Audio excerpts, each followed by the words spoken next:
এই যে বলি যে জ্যোতিষীরা বলে মার্গী গ্রহ, বকরি গ্রহ, দগ্ধ গ্রহ, এগুলো কি? তো আজকের এটা ছোট্ট প্রয়াস খুব সহজভাবে বোঝানোর জন্য।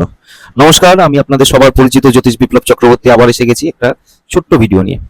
তো এই যে আমরা বলি যে আপনার গ্রহটা দগ্ধ আছে, বকরি আছে, যার যেটা লগ্ন ধরে নিন, যার যেটা, সে মঙ্গলই হোক, বুধ হোক, শনি হোক, বৃহস্পতি হোক, যে শুক্র হোক, যার যেটা লগ্ন, ঠিক আছে, সেটাকে দেখুন।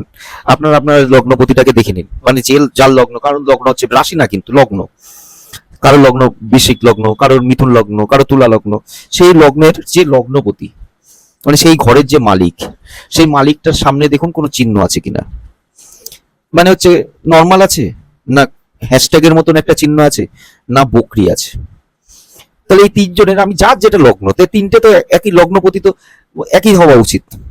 তিনজনেরই সফলতা, আমি কারোর ধরে নিলাম, কারোর একটা লগ্নপতি সফলতার ঘরে বসে রয়েছে, মানে সাকসেসের ঘরে বসে রয়েছে, তো তিনজনেই তো সাকসেস পাওয়ার কথা খুব সহজেই। কিন্তু তিনজনের পথটা কি এক হবে? একদমই না।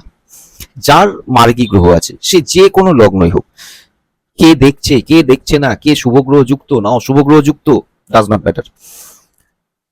যার লগ্নপতি একাদশের ঘরে আছে, ভাই নিজে সাকসেস তৈরি করবে। সে নিজের পথে অবলম্বন করে, নিজের দ্বারা, নিজের প্রতিভার দ্বারা হোক, পড়াশোনার দ্বারা হোক, যে কোনো কর্মের দ্বারা হোক, সে জীবনে নিজের কর্ম দ্বারা সাকসেস হবে, সোজা কথা। আরেকজনের দগ্ধ আছে, দগ্ধ মানে হ্যাশট্যাগ চিহ্ন আছে, তাহলে তার পথ, সে কিভাবে সে সাকসেস পাবে, কিন্তু সময় লাগবে প্রচুর, তার প্রচুর সময়, কারণ সে জানেই না। সে হয়তো, মানে তাকে যদি কেউ কোনো তখন আমাদের শুভ গ্রহ দেখতে হয়, অশুভ গ্রহ দেখতে হয়, কি অ্যাকচুয়ালি সেই গ্রহটাকে কে দেখছে না, এইসব দিক। কারণ সে যদি একা বসে থাকে, সে লাইফে ফেলিওর হয়ে যায়। কারণ হচ্ছে সে জানেই না আমি কিভাবে কি কোন পথে এগোলে জীবনে কি করলে আমি সাকসেস পাবো, কারণ তার গ্রহটা দগ্ধ আছে, মিন্স পুড়ে গেছে। সে জানেই না সে আমি সাকসেসটা কোন পথ দিয়ে পাবো, কোথা থেকে আসবে, কিভাবে করব, পড়াশোনা করব না প্রতিভা নেব না খেলাধুলা করব।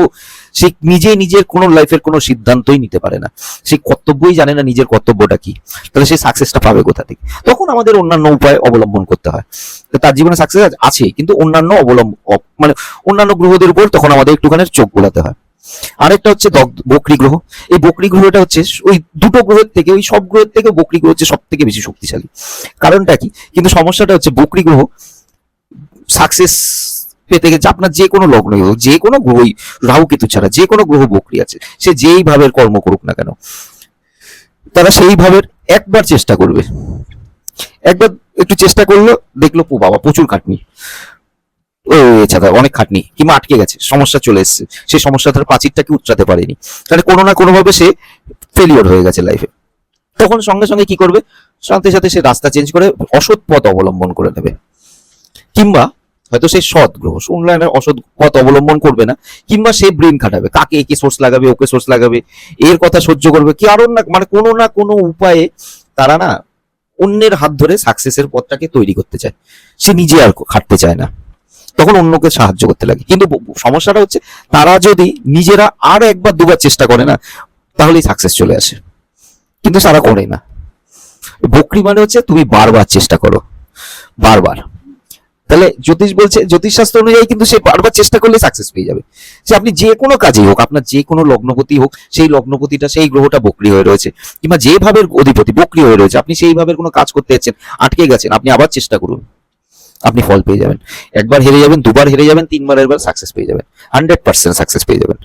যেটা অন্যান্য গ্রহ পেতে গেলে অনেক সময় লাগবে, অন্যান্য গ্রহ মার্গী গ্রহ পেতে গেলে সময় লাগবে, দগ্ধ তো ছেড়েই দিন, সে জানেই না। আর বকরি গ্রহ কিন্তু চট জলদি সাকসেস পেয়ে যায়, কারণ তারা চেষ্টাটা করে না, মাঝপথে হাল ছেড়ে দেয়, এটাই হচ্ছে তাদের সমস্যা। তারা যদি একবার দুবার চেষ্টা করে না, 2-3 বার, মিনিমাম 3 বার, 3 থেকে 4 বার চেষ্টা করে, তারা সাকসেস পেয়ে যাবে। আশা করি বোঝাতে পারলাম। আবার নিত্য কোনো নতুন পয়েন্ট নিয়ে দেখা হবে। ভালো থাকবেন, সুস্থ থাকবেন, আর সবসময় একটু হাসি মুখে থাকবেন।